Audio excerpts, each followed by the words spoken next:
Hey Creagears, and welcome back to part 1 of the finale of the Salmon Run Custom Amiibo month. And as promised, we wanted to end this event on WVD Creations with something very large. So we decided to make a diorama of Sockeye Station.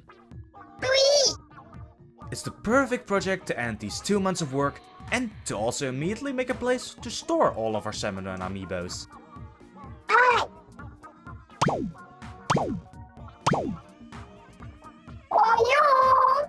We also had the fish stick included with this diorama. We did think about making it as its own amiibo, but this gives us the opportunity to give it a little bit of a special feature. So, there's gonna be enough blabbering, let's get started! The first thing to do was to make a floor plan for the diorama. So a very special thanks to @Limonmon on Twitter, who was amazing enough to have this floor plan already figured out before we even started on this custom amiibo month. Using his map as a base, we were able to make our own version of the map started with a bit more of hole sizes for some easier production. But eventually we got this version that we could then trace onto a large sheet of MDF for a base of the diorama. To this we could then add the 2 cm sheet of XPS foam to make the organic shape of the beach on top of the diorama, cutting out this tan portion of the floor plan to trace onto the foam.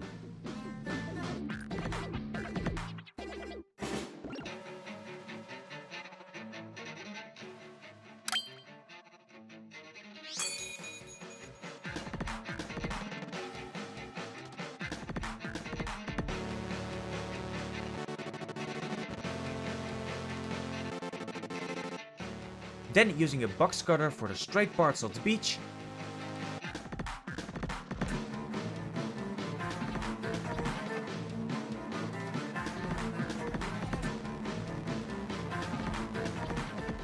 but the curves did need to be cut out with the jigsaw.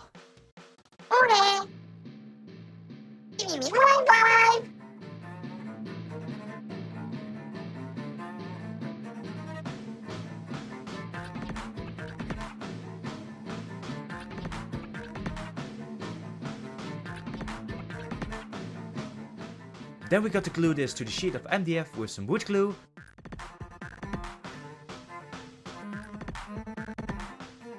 And after drying, the chamfer was added to the edge. Using that box cutter again for the big parts. And then some rough sandpaper to smooth out. Luckily this will be covered with sand, so it doesn't need to be perfectly smooth.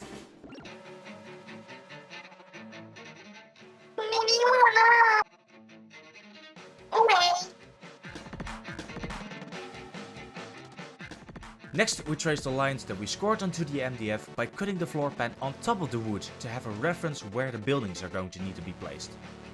Don't worry, we don't have any black magic that would allow us to be able to freehand something like this onto the diorama.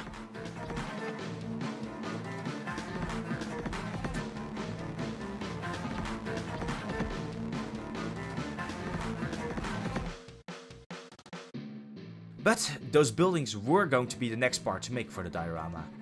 This includes a lot of box making.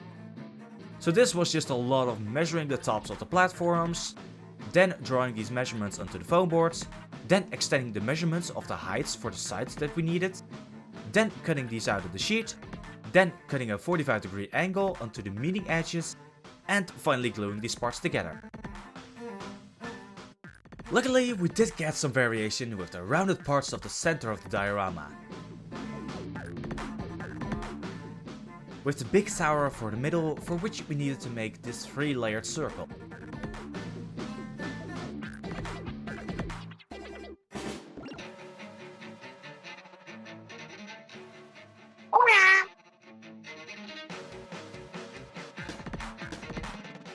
But the other parts were still useful for figuring out just how long to make the outside ring.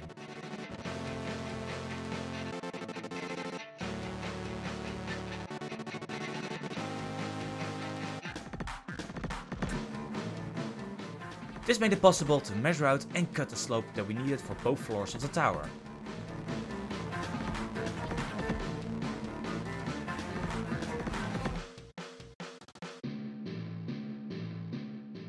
and this made the middle of the tower seem a lot easier if we hadn't already installed the outer edge in our excitement.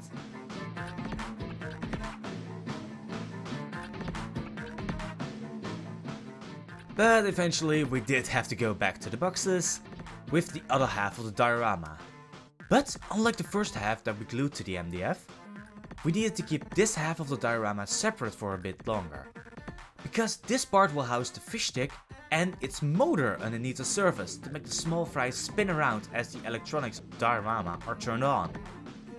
But before any of that, we first have to finish the gluing of the buildings to the MDF.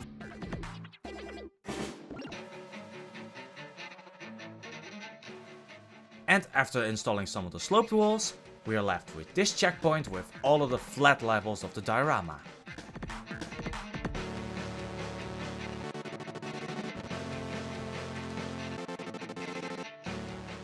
But leaving it like this would be a major violation of building code.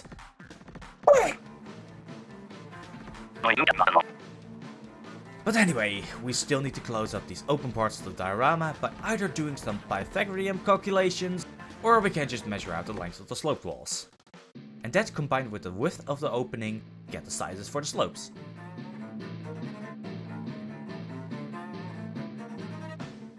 This way we can use up a lot of the leftover pieces from first phase of building to save on some foam board for the long run.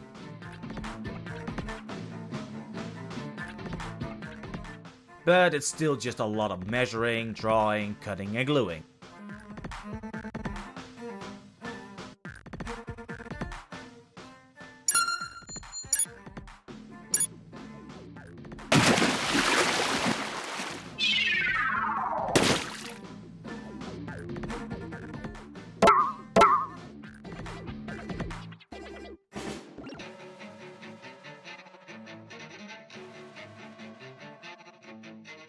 But it does allow us to close off some of these nasty open spots.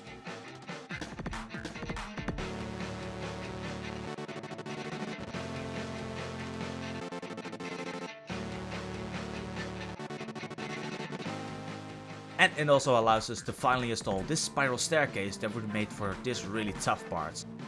I was so happy with how this little experiment came out. And I know it's not like this in the official map, but we've already taken a few creative liberties while still keeping it as much like the original as possible. But speaking of spiral staircases, we now have to make the floor for the tower. This would probably not have been possible without a 3D model or Papakura, but I also wanted to show this technique that I thought of to make the pattern for the floor. By having the edges of the floor depicted on both sides of the tower, we can then place some pieces of tape on the markings to make the pattern for how the staircase is going to need to look.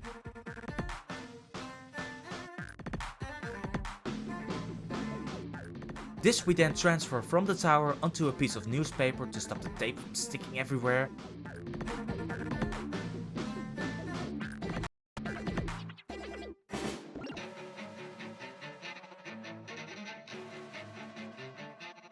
And after which we then get to trace the pattern onto some foam board, cut it out, and adding a double curve to it to match the floor needed for the tower.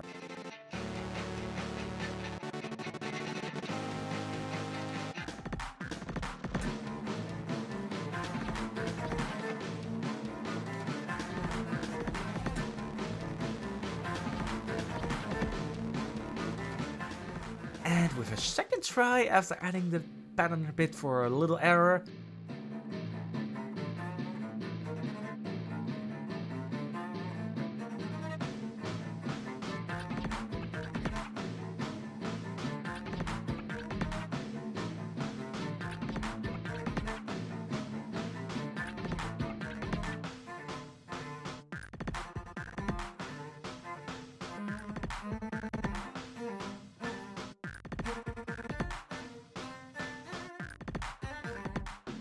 we finally got all of the surfaces of the diorama ready. Then we finally get to work on some of the details of the diorama. Starting with another creative liberty, but still a fun nod to our first Salmon Run diorama.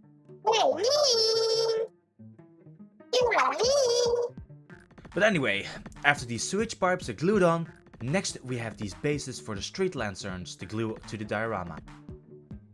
Then we continue with the post for the fencing around Sockeye Station, using some square chopsticks. Once those are installed, we next have to get some craft paper to make the texture for the slopes that lead to the edges of the water.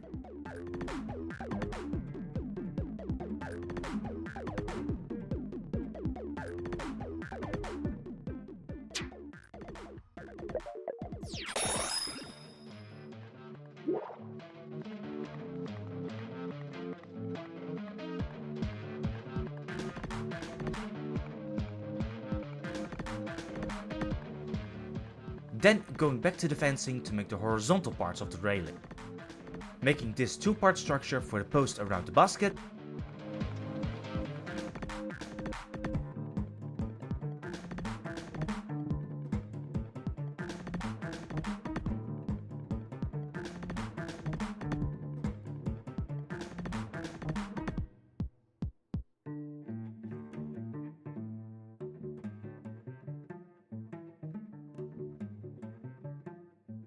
And then this X pattern for both of the other fences around the diorama, using some coffee stirring sticks.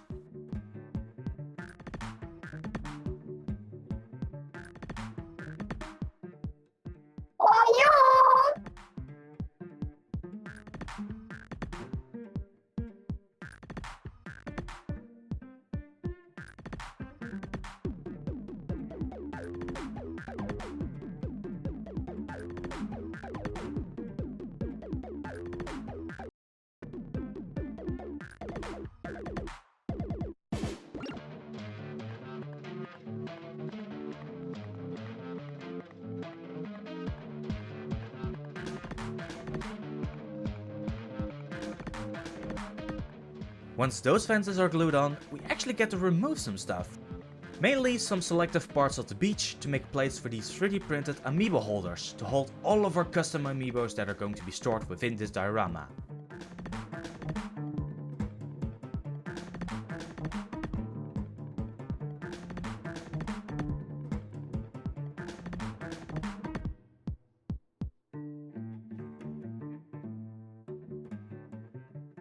But these aren't only on the beach. But these holders will be placed all over the diorama to show the chaos that every Grisco employee has experienced at least once during a final wave. But we've actually made these amiibo holders pretty general by choice, because we are going to be reusing these for our future dioramas that we also want to have store amiibos. And so can you! On our Patreon we are going to be releasing the files for these holders, so if you also want to make a Splatoon diorama, or from any other Nintendo franchise, you can include these to easily hold your amiibos. However, even I make mistakes sometimes. And I didn't notice that one of the structures of Sockeye Station isn't connected to the other parts of the building, but it just hangs from the walls. So this part needed to be corrected. Luckily, a lot of the old measurements could just be traced from some previous parts to fix the mistake.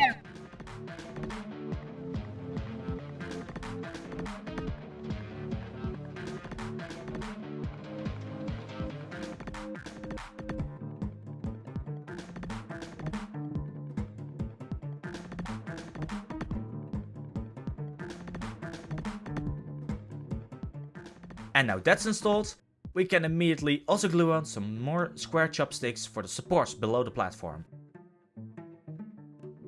Then some more texture panels for the fish stick piece. And finally we also got to glue on the main parts for the street lanterns.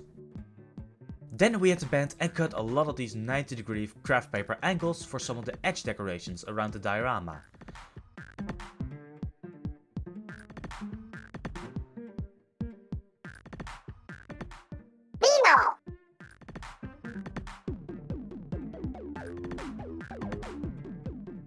Like cutting them into small chunks to make this brick pattern for the edges of the tower.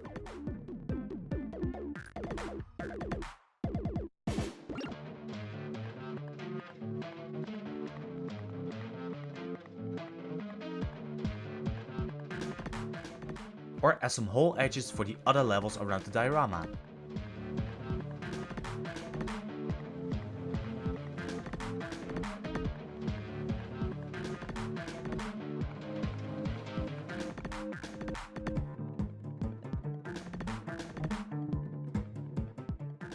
Once those were installed, we had to move on to the next part, the finishing of the fences. Using this metal grate as the backing for the railing. Starting with the easier horizontal pieces around the diorama, after which we could then go back to the angled parts of the railing. Using hot glue to attach it to the chopstick posts. This made it really easy because the texture of the grating would get tangled within the glue and then be locked in place. Next we got an even easier job by the application of the tile texture on the outer wall of the tower.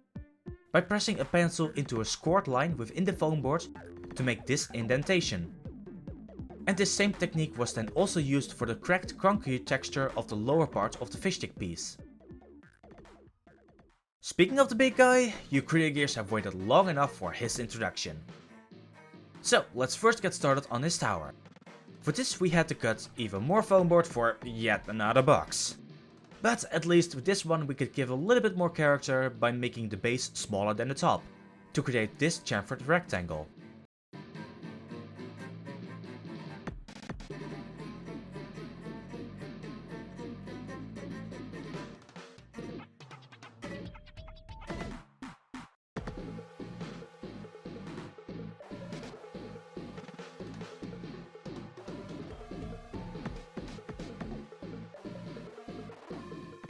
But for this one we do have to leave one of the sides open. This way we could then install a ball bearing into the tower to insert this 3D printed holder for the fish stick flyers.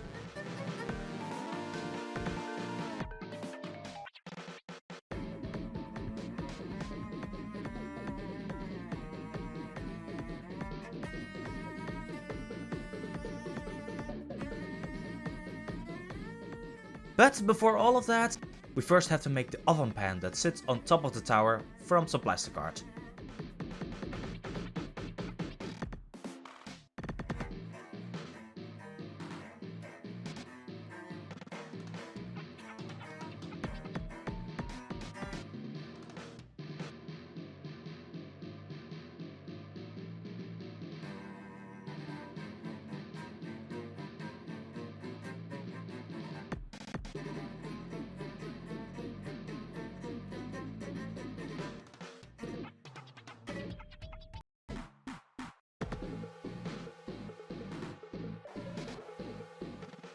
Then we could add the aluminium axle.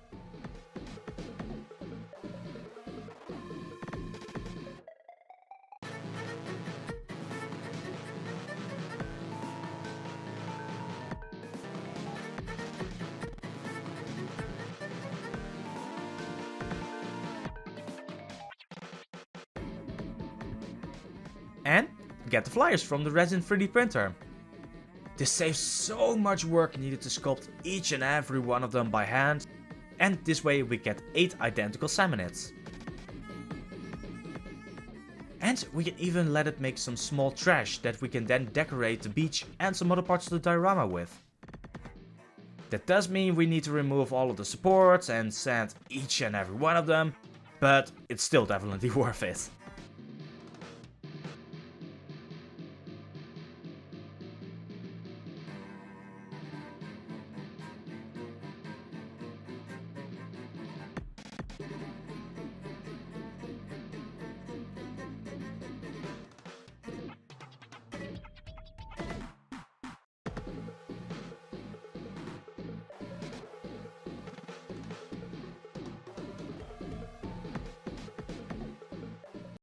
Finally, once all of the flyers were sanded, we get to glue the metal wires into the 3D printed holder within the stick.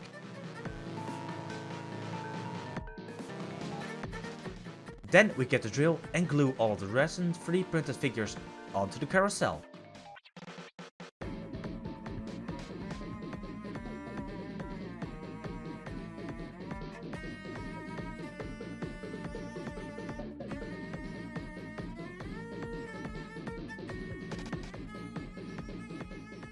Then, after all of the little ones were glued on, and the axle was placed within the tower, we can attach the final side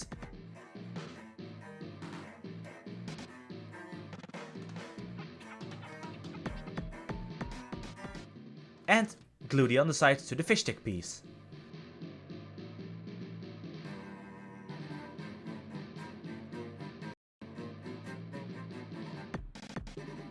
Then we get the job to decorate the sides of the fish stick with a lot of random pieces of craft paper, 2mm and 5mm EVA foam, some corrugated paper, and even a few metal gears that I ordered as decorations for the project.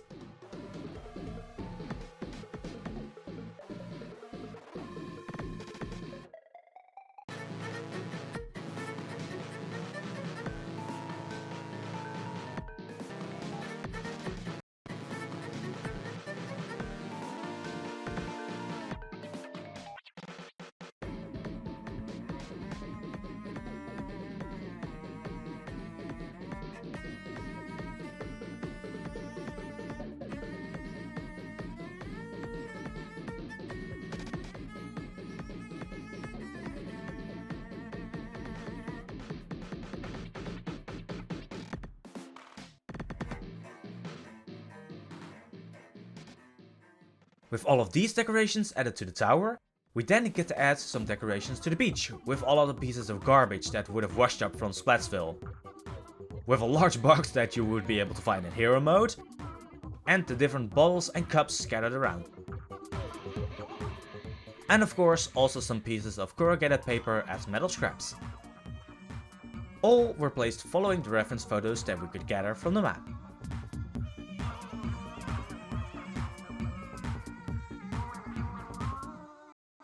Then, after debating on it, I did eventually want to add these gratings that would go on top of the tower. At first I wasn't sure if it would get in the way too much, but after thinking about it, I would still be able to access everywhere around it without too much effort, so we decided to glue it on with some hot glue. And with that, we finished the first part of this Splatoon 3 Next Wave diorama of the Sockeye station.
Hey Creagears, Robert here, and we hope you enjoyed our showcase of the building of the Sockeye station from the Splatoon 3 Next Wave trailer.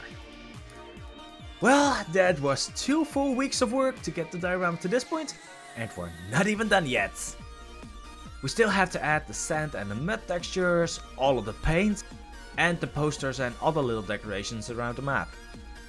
So, we hope we get to see you guys back in the next video to see the finished result of the diorama. Also, we're starting to get really close to 1500 subscribers. So, what would you guys think about doing another Q&A as a celebration to mark us reaching this milestone? But I think we will get back to that in part 2. So, until then Creagears, keep those creative gears shining, and we hope to see you then.